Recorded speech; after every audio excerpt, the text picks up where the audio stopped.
Hi everyone! So this video guys, small fruits tayo this year. So today guys, 24 pa lang.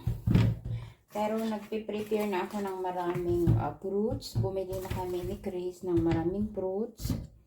So most binili ko mga apple green because ito yung gusto kong gawing juice.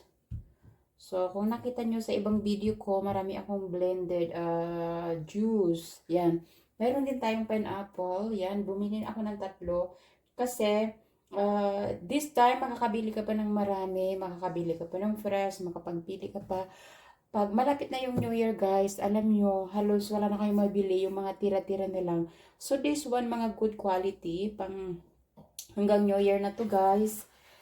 So, that's why, sabi ko kay Chris, kailangan bibili na tayo. And then, before yung tindahan magsasarado today. Kasi nga, today is 24. Then, yung mga taong nagsiselebrate ng Christmas. Then, Merry Christmas, everyone.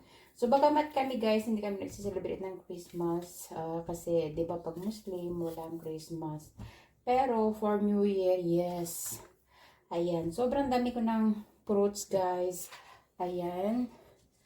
So, ayan. For juice natin, guys. So, ayan. Mahilig ako sa juice na ginagawa lang. Akong orange kasi pang juice.